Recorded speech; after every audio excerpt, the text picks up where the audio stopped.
أعوذ بالله من الشيطان الرجيم. بسم الله الرحمن الرحيم. إن الحمد لله نحمده ونستعينه ونستغفره ونعوذ بالله من شرور أنفسنا ومن سيئات أعمالنا. من يهده الله فلا مضل له ومن يضلل فلا هادي له. وأشهد أن لا إله إلا الله وحده لا شريك له وأشهد أن محمدا عبده ورسوله.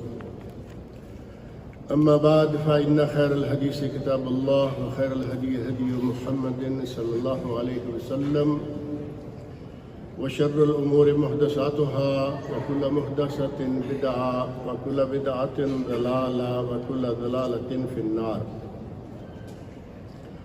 رب اشرح لي صدري ويسر لي أمري واحلل عقدة من لساني يفقهوا قولي. رب أعوذ بك من همزات الشياطين وأعوذ بك رب أن يحضرون.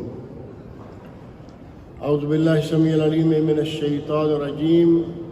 ومن آياته أن خلق لكم من أنفسكم أزواجا لتسكنوا إليها وجعل بينكم مودة ورحمة إن في ذلك لآيات لقوم يتفكرون.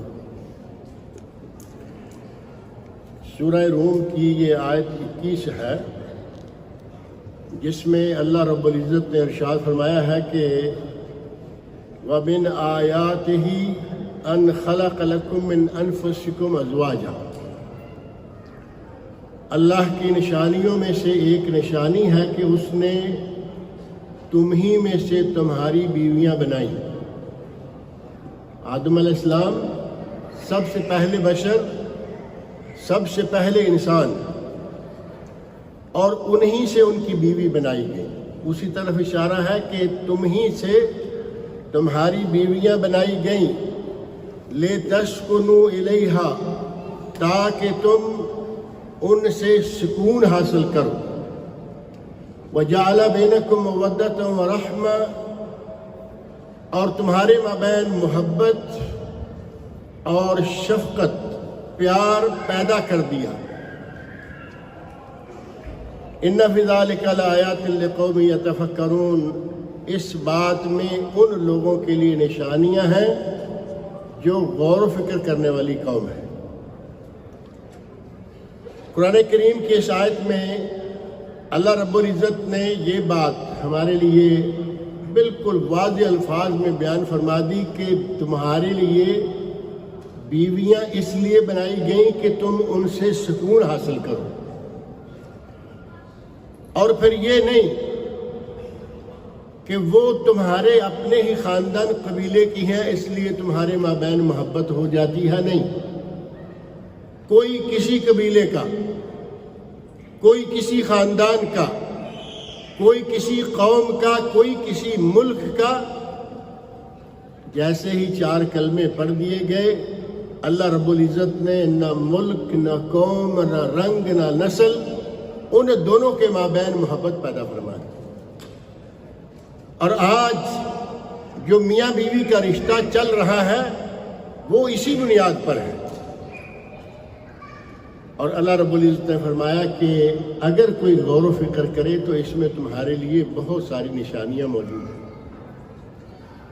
گویا قرآن کریم نے ہمیں یہ ترغیب دلائی کہ اپنے سکون کے لیے شادیاں کرو. اور نبی اکرم صلی اللہ علیہ وسلم کا وہ ارشاد بڑا معروف ہے جس میں آپ ارشاد فرماتے ہیں یا معاشر الشباب، اے نوجوانوں، من استطاع منکم الباء فلیتزوج. تم میں سے جو شخص طاقت رکھتا ہے، جسمانی، مادی، ہر طرح کی طاقت رکھتا ہے، وہ شادی کرے. اور اگر مالی طاقت نہیں ہے، کسی وجہ سے حق مہر نہیں دے سکتے، کوئی رشتہ نہیں مل رہا، تو نبی اکرم صلی اللہ علیہ وسلم نے اس کا علاج کیا بتایا کہ وہ روزہ رکھے. فَإِنَّهُ لَهُ وِجَاءٌ، اگر وہ روزہ رکھے گا تو وہ اس کے اندر جو شہوت ہے اس کو ڈھانپ کے رکھے گا، شہوت کو دھیما کر کے رکھے گا ختم نہیں کر دے گا۔ اسلام نے، نبی اکرم صلی اللہ علیہ وسلم نے، قرآن کریم نے شادی کرنے کی بڑی ترغیب دلائی،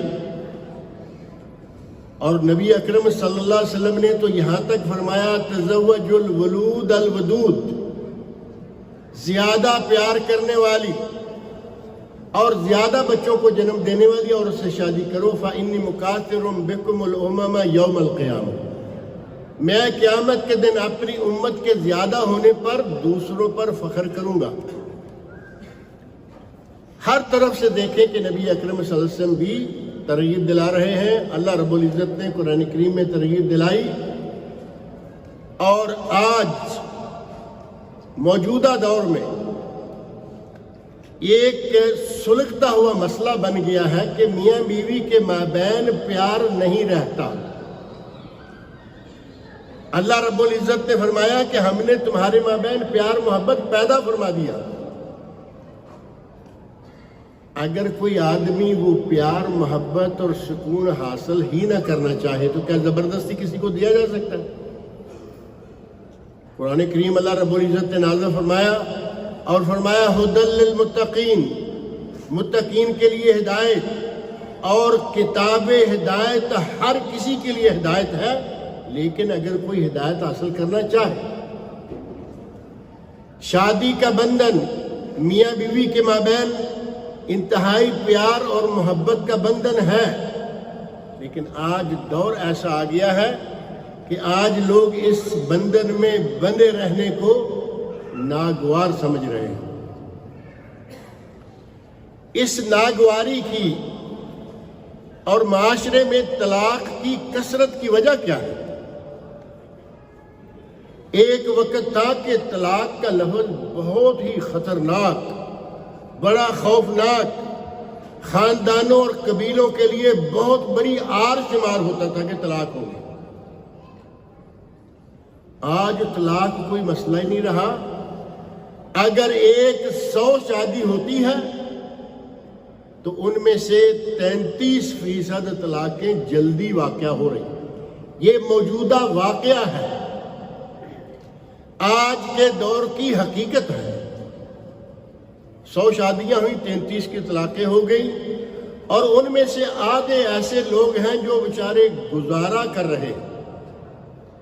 عورت گزارا کر رہی ہے کہیں بیچاری، کیا کروں، 1-2 بچہ ہے لے کے کہاں جاؤں گی۔ کہیں شوہر گزارا کر رہا ہے کہ ماں باپ نے ڈنڈا پکڑ رکھا ہے۔ جو اصل مطلوب ہے پیار، سکینت، سکون، وہ چیز نہیں ہے۔ اور اس کی وجہ جو سب سے بڑی وجہ ہے وہ آج کا میڈیا ہے، سوشل میڈیا۔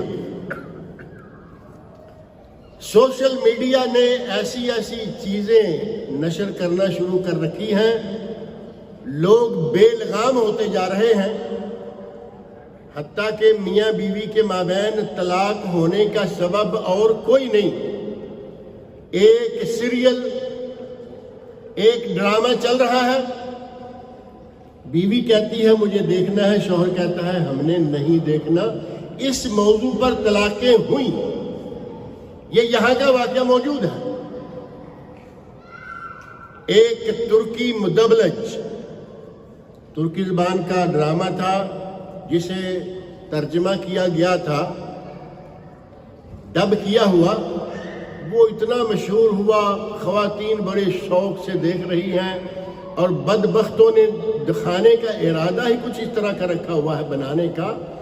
ایسا ڈرامہ بنایا کہ عورتیں بے لگام، شوہر بے لگام، حرام کے بچوں کی پیداوار عام، اور ایسی لاپرواہی سے جیسے کوئی بات ہی نہیں۔ بچہ حرام کا ہے، بڑے مزے کے ساتھ پال رہی ہے، ماں بھی پال رہی ہے، جس کا تھا اس کو پتہ بھی نہیں ہے۔ اس ڈرامے کی بہت ساری باتوں کی وجہ سے یہاں سعودی عرب میں باقاعدہ علماء نے کہا کہ یہ ڈرامہ دیکھنا حرام ہے۔ بعض عورتیں اڑ گئیں دیکھیں گے۔ نتیجہ کیا ہوا؟ نتیجہ یہ ہوا کہ کئی گھروں میں طلاق واقع ہو گئی۔ وہ ڈرامہ کس نے نشر کیا؟ میڈیا۔ اور صرف یہی نہیں، بہت ساری ایسی باتیں آوارہ قسم کی عورتوں کو سامنے لے آئیں گے.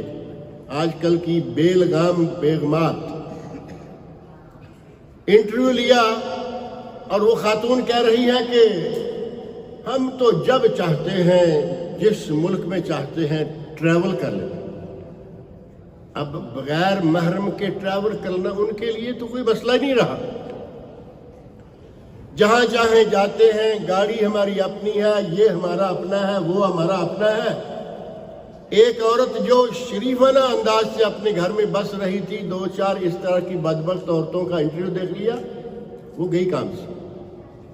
ہم کیوں اتنی پابندیوں میں پھنس کر رہے ہیں جبکہ دنیا عیش کر رہی ہے؟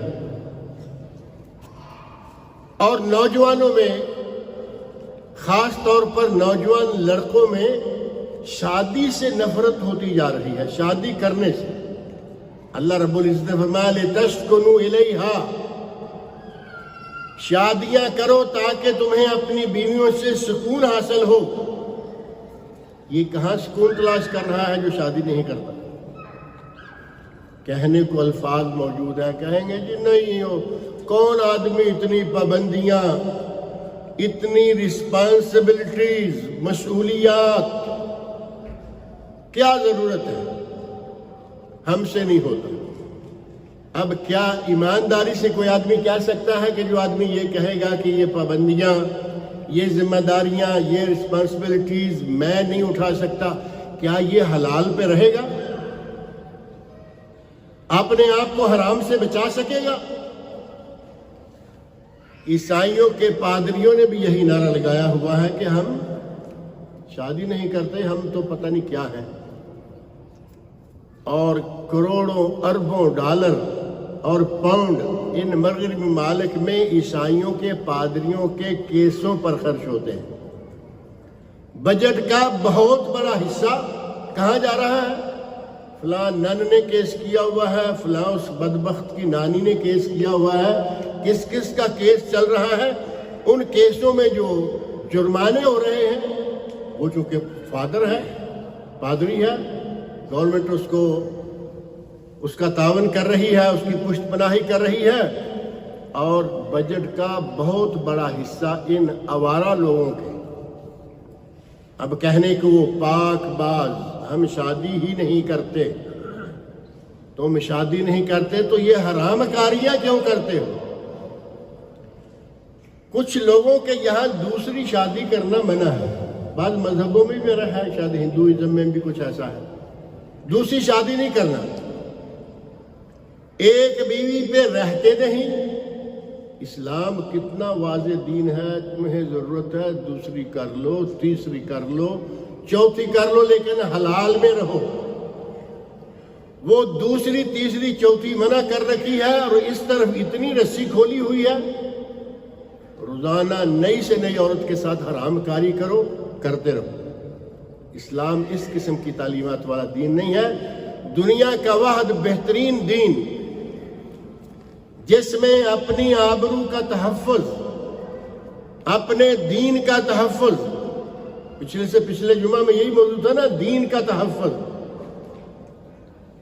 اسلام نے جن 5 چیزوں کے تحفظ کو بہت ضروری قرار دیا ہے، ان میں سے ایک دین کا تحفظ ہے، دوسرا آبرو کا. مردوں نے شاید یہ سمجھ لیا ہے کہ بے آبرو صرف عورت ہی ہوتی ہے.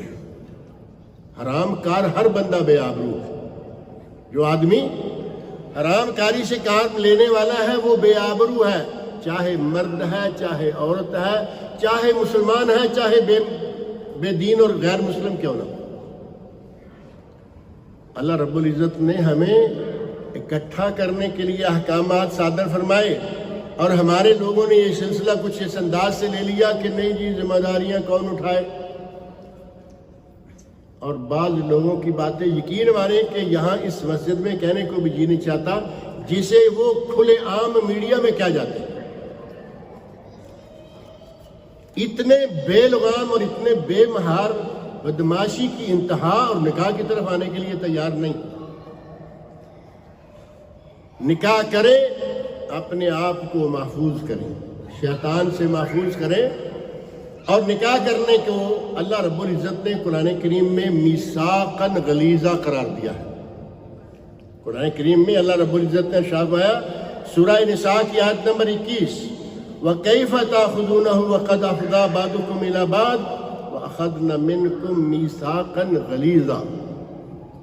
مہر اگر کبھی ایسی نوبت آ جائے کہ طلاق ہو جائے تو تم مہر واپس کیسے مانگتے ہو؟ طلاق تم دو اور بیوی سے مہر بھی واپس مانگو۔ وَقَدْ أَفْضَىٰ بَعْضُكُمْ إِلَىٰ بَعْضٍ، تم تو ایک دوسرے کے ساتھ گھی اور شکر کی طرح رہے ہو، میاں بیوی کی طرح رہے ہو، ایک دوسرے کے درمیان سے ہوا نہیں گزرا کرتی تھی، وہ وقت کہاں ہے اور آج تمہیں اپنا پیسہ یاد آ رہا ہے؟ اور ساتھ ہی فرمایا وَأَخَذْنَا مِنْكُمْ مِيثَاقًا غَلِيظًا، اور انہوں نے تو تم سے ایک مضبوط عہد لیا ہوا ہے۔ میثاق غلیظ، مضبوط عہد۔ قرآن کریم میں اللہ رب العزت نے شادی کے بندھن کو، شادی کے رشتے کو میثاق غلیظ قرار دیا، اور آج وہ کچے دھاگے سے بھی کمزور نظر آ رہا ہے۔ قرآن کہہ رہا ہے میثاق غلیظ، اور ہم لوگوں نے ایسے کچا دھاگا بنایا ہوا ہے، شادی کی طلاق دی، شادی کی طلاق دی۔ طلاق کی شرح آج کل انتہائی بڑھ چکی ہے، اور یہ صرف طلاق کی شرح نہیں، ساتھ ہی خلا بھی۔ کچھ لوگ وہ ہیں کہ وہ طلاق دے دیتے ہیں، کوئی پرواہ نہیں، بلکہ لاپرواہی کی حد یہاں تک ہے کہیں گے علیہ بالطلاق، یہاں عربوں میں بڑا مشہور ہے، اور کچھ بھی نہیں، محض اپنی بات کو پکا کرنے کے لیے لوگ کہتے ہیں مجھے اللہ کی قسم میں عہد کرتا ہوں علیہ بالطلاق، اگر میں یہ کام نہ کروں تو میری بیوی کو طلاق۔ اور کچھ منچلے ہیں وہ علیہ بالطلاق الثلاث، میری بیوی کو تینوں طلاق ہے۔ آج کھیل بنا لیا گیا۔ نبی اکرم صلی اللہ علیہ وسلم کے زمانے میں سنن کبریٰ بیہقی میں صحیح سند کے ساتھ حدیث موجود ہے، ایک صحابی کے بارے میں کہا گیا کہ اس نے بیک وقت 3 طلاقیں دے دی ہیں۔ غور سے حدیث سنیں، ہمارے یہاں کسی کو دعوت دے نا، یہ الحمدللہ اچھا ہے کہ ہمیں وہ اتنا وہ عربی والا رنگ نہیں آتا، دعوت دے رہے ہیں کسی کو، اور پکا اتنا کرنا چاہتے ہیں کہ یہ ضرور آئے، اور یہاں بھی علیہ بالطلاق، اگر تم نہ آئے تو میری بیوی کی طلاق۔ تمہاری بیوی کا کیا قصور ہے؟ آیا وہ نہیں، کرتوت تمہارے اچھے نہیں تھے کہ وہ نہیں آیا، اور بیوی بیچاری۔ ایسا واقعہ ایک عرصہ پہلے بھی پیش آیا پاکستان میں۔ امام حرم، امام کعبہ کے نام سے اگر کوئی مشہور امام ہے تو وہ ایک ہے۔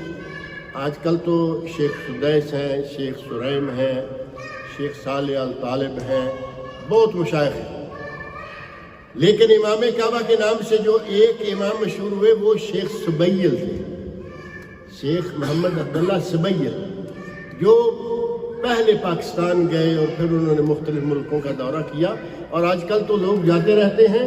انہوں نے باہر کے ملکوں کے دورے کا آغاز کیا، پاکستان گئے، بہت بڑے بڑے میدان جو گراؤنڈیں کھیلنے وغیرہ کے لیے ہوتی ہیں، وہاں مختلف نمازوں کے اوقات رکھے گئے، اور دنیا آ رہی ہے کہ امام کعبہ کے پیچھے ہماری ایک نماز ہو جائے گی۔ ہمارے بھی مہرباں ہیں کیسے کیسے، ہمارے مولویوں نے فتویٰ دے دیا کہ یہ امام کعبہ وہابی ہے، اور جس نے اس کے پیچھے نماز پڑھی ہے اس کی بیوی کو طلاق ہو گئی۔ علامہ احسان اللہ ظہیر رحمۃ اللہ علیہ فرماتے ہیں مجھے رات کو فون آ گیا، میں سو رہا ہوں، فون آ گیا، علامہ صاحب شوہر میرے نے نماز پڑھی اور طلاق مجھے ہو گئی، میرا کیا قصور ہے؟ تمہاری دعوت کھانے کے لیے تمہارا دوست نہ آئے گا، بیوی کا کیا قصور ہے کہ تم اسے طلاق دے رہے؟ یعنی انتہا ہو گئی لاپرواہی کی کہ طلاق طلاق طلاق ایسے جیسے کو کھلونا ہوتا ہے۔ نبی صلی اللہ علیہ وسلم کے عہد مبارک میں ایک صحابی نے طلاق دے دی، نبی اکرم صلی اللہ علیہ وسلم کو پتہ چلا تو آپ نے فرمایا ایلعب بکتاب اللہ وانا بین اظہرکم، اللہ کی کتاب کے ساتھ کھلواڑ کرو گے جبکہ ابھی تو میں تمہارے مابین زندہ ہوں، میں موجود ہوں، ابھی سے تم ایسا شروع کر دو گے۔ مطلب یہ تھا کہ یہ کتاب اللہ کی تعلیمات کے سراسر خلاف ہے کہ کوئی 3 طلاقیں اکٹھی دے، بلکہ طلاق تو ایک بھی دینا جائز نہیں ہے، طلاق دینے کو مکروہ قرار دیا گیا، اور اکٹھا ہی طلاق دے دے اور وہ بھی 3۔ صحابی اٹھا کہتا ہے یا رسول اللہ مجھے اجازت دیجیے میں اس کا سر قلم کر دوں۔ اتنا برا شمار کیا گیا، اور آج طلاق طلاق طلاق طلاق ایسے جیسے کچھ ہوا ہی نہیں۔ اللہ رب العزت نے ہمیں ایک بہترین موقع دیا ہوا ہے، میاں بیوی ہیں، فرمایا فَإِنَّهُنَّ خُلِقْنَا، نبی اکرم صلی اللہ علیہ وسلم ارشاد فرماتے ہیں اِسْتَوْصُوا بِالنِّسَاءِ خَيْرًا، بیویوں کے ساتھ حسن سلوک سے پیش آؤ۔ فَإِنَّهُنَّ خُلِقْنَ مِن ضِلْعٍ، ان کی تخلیق پسلی سے ہوئی ہے۔ عورت کی تخلیق، بابا آدم کو حمل تو نہیں ہوا تھا نا، بابا آدم کی پسلی سے ان کی بیوی حضرت حوا علیہ السلام کو تخلیق فرمایا۔ اللہ رب العزت نے فرمایا اِنَّهُنَّ خُلِقْنَ مِن ضِلْعٍ، ان کی تخلیق پسلی سے ہوئی۔ وَإِنَّ أَعْوَجَ شَيْءٍ فِي الضِّلْعِ أَعْلَاهُ، اور سب سے زیادہ ٹیڑھی پسلی ہوتی ہے اوپر والی، نیچے والی چھوٹی ہوتی جاتی ہے اور اس میں ٹیڑھا پن کم ہوتا جاتا ہے، جیسے جیسے وہ کھلتی جائے گی ان میں ٹیڑھا پن جو ہے وہ لمبا ہوتا جائے گا۔ فَإِنْ ذَهَبْتَ تُقِيمَهُ كَسَّرْتَهُ، اگر تم اس ٹیڑھی پسلی کو سیدھا کرنا چاہو گے، کسرتہ توڑ بیٹھو گے، فرمایا اس کو اسی حال میں رہنے دو اور اپنا کام چلاؤ۔ ایک ٹیڑھی لکڑی مثال کے طور پر آدمی سیدھا کرنا چاہے تو کہ ایسے ہی سیدھی ہو جائے گی۔ بعض کام ایسے ہیں ان کاموں میں خشک لکڑی سوکھی ہوئی جو موڑیں گے تو ٹوٹ جائے گی، اس کو کچھ ایک سلسلہ ایسا ہے، اس کو پانی میں گرم پانی میں ڈال کے، میں نے خود اپنی آنکھوں سے دیکھا، وہ کام تو اتنا اچھا نہیں تھا لیکن وہ کرتے تھے اس لیے ہمارے اسکول کے سامنے تھے، پرائمری اسکول کے سامنے۔ یہ اس سے ذرا تھوڑی، یا اس کے یہ جو حکے کی نہ ہوتی ہے، وہ عام سادہ لکڑی لے کر اس کو پانی کے ڈرم کے اندر ایسے انداز سے رکھ کے گرم کر کے پھر آہستہ آہستہ آہستہ آہستہ، معلوم ہے نہ کیسے ہو جاتی ہے۔ اگر ٹیڑھی سوکھی ہوئی پسلی کو سیدھا کرو گے تو توڑ بیٹھو گے، معنی کیا ہے کہ ایسے ہی کام چلاؤ، ٹیڑھی ہی رہے گی۔ اور اگر کوئی تھوڑی محنت کرے، آہستہ آہستہ آہستہ آہستہ اس کو سیدھا کرنے کی کوشش کرے، تو اس کے لیے ظاہر ہے کہ جو لکڑی میں بتا رہا ہوں وہ کرتے ہیں، سیدھی کو ٹیڑھا کرتے ہیں، ہو جاتی ہے۔ ٹیڑھی کو سیدھا کریں گے ہو جائے گی، لیکن وقت لگے گا اور آپ کہیں نہیں میرا نکاح ہو گیا، اب تو میری بیوی ہو۔ اور ایسے نعرے مارنے والے لوگ موجود، تم میرے نکاح میں ہو، میری منکوحہ ہو، آج میں تمہارا حاکم ہوں، اور ظلم کی انتہا کر دی جاتی ہے۔ اللہ رب العزت نے فرمایا ہے وَعَاشِرُهُنَّ بِالْمَعْرُوفِ، عورتوں کے ساتھ حسن سلوک سے پیش آؤ۔ فَإِن كَرِهْتُمُوهُنَّ، اگر تمہیں کبھی عورت بری بھی لگے، عورت سے آپ کو نفرت ہو رہی ہے، اللہ رب العزت نے یہ نہیں فرمایا فَإِن كَرِهْتُمُوهُنَّ طَلِّقُوهُنَّ، ہوتا تھا نا بھائی اگر ناپسند آ گئی چھوڑ دو، نہیں ایسا نہیں فرمایا، بلکہ فرمایا فَإِن كَرِهْتُمُوهُنَّ فَعَسَىٰ أَن تَكْرَهُوا شَيْئًا وَيَجْعَلَ اللَّهُ فِيهِ خَيْرًا كَثِيرًا، ہو سکتا ہے کہ ایک چیز تمہیں تو اچھی نہیں لگتی لیکن اللہ رب العزت نے اس میں بے شمار خیر رکھی ہو تمہارے لیے بچے پیدا ہوں گے، تمہارا گھر خوشیوں کے بھر جائے گا، اور کتنی چیزیں ہیں۔ اور نبی اکرم صلی اللہ علیہ وسلم تو ایک حدیث میں ارشاد فرماتے ہیں کہ تمہیں عورت میں اگر ایک عیب نظر آتا ہے جس کی وجہ سے تم اسے چھوڑنا چاہتے ہو تو اس کے 100 اوصاف اچھے جو ہیں، جو 100 اچھائیاں ہیں ادھر نظر ڈال کے دیکھ لو، ایک عیب کو لے کے اس کو چھوڑ کیوں رہے۔ لیکن آج ہمارے سامنے میڈیا نے اس رشتے کو اتنا کمزور کر دیا ہے کہ کچے دھاگے کی طرح جب چاہتے ہیں توڑ دیتے ہیں، جب چاہتے ہیں۔ اور اس کے لیے سب سے زیادہ خوش کون ہوتا ہے؟ میاں بیوی کے مابین طلاق ہو تو خوش سب سے زیادہ کون ہے؟ شیطان۔ نبی اکرم صلی اللہ علیہ وسلم ارشاد فرماتے ہیں، صحیح مسلم میں حدیث ہے کہ شیطان پانی پر اپنا تخت سجاتا ہے۔ وہ تو اپنی حکومت کا بادشاہ ہے نا، اسے تو نہ امیگریشن کی ضرورت ہے نہ کسی جگہ، وہ ہر ساری جگہ کا بادشاہ ہے۔ پانی کے اوپر اپنا تخت سجاتا ہے، اس پہ بیٹھ کے اپنے چیلوں سے رپورٹ شروع کر دیتا ہے۔ ہاں بھائی آؤ بتاؤ کیا کیا، تم بتاؤ کیا کیا، تم بتاؤ کیا کیا۔ وہ کہتا ہے کہ میں گیا اور میں نے یہ کر دیا، دوسرا کہتا ہے میں گیا میں نے وہ کر دیا، جو شیطانیاں وہ کرتے ہیں کراتے ہیں، وہ کہتا ہے کہ تم نے کچھ بھی نہیں کیا۔ نبی اکرم صلی اللہ علیہ وسلم حدیث میں فرماتے ہیں کہ انہیں کہتا ہے تم نے کچھ بھی نہیں کیا، اور ایک آ کے کہتا ہے ما ترکتہ حتی فرقت بینہ و بین امرأتہ، صاحب بہادر میں تو اس کے ساتھ ایسا جڑا تب تک نہیں چھوڑا جب تک اس نے اپنی بیوی کو نہیں چھوڑ دیا، طلاق نہیں دے دی۔ اب کہتا ہے نبی اکرم سے فرماتے ہیں کہ وہ شیطان جو ہے اس کو، اب جیسے بچے کو پیار کرتے ہیں نا، پاس بٹھاتا ہے، اس کے صدقے واری جاتا ہے اور اسے کہتا ہے نعم انت، تو نے کام کیا ہے، تو ہے کام کا آدمی۔ یہ تو سارے بیکار ہیں، چھوٹی چھوٹی کاروائیاں کر کے بڑے خوش ہو رہے تھے، تم نے کام کیا۔ اگر میاں بیوی میں طلاق واقع ہو تو سب سے زیادہ خوش شیطان۔ اور کچھ لوگ جو ہیں انسان، یہ تو شیطانوں کی کاروائی ہے، کچھ لوگ انسان ہیں، وہ غلام کو اپنے مالک کے خلاف اور بیوی کو شوہر کے خلاف، شوہر کو بیوی کے خلاف، اور خاص طور پر شوہروں کو بیوی کے خلاف کرنا اپنا بڑا کارنامہ سمجھتے ہیں۔ اور اس آدمی کو، یا یہ عورت ہو، عورتیں بھی کرتی ہیں مرد بھی کرتے ہیں،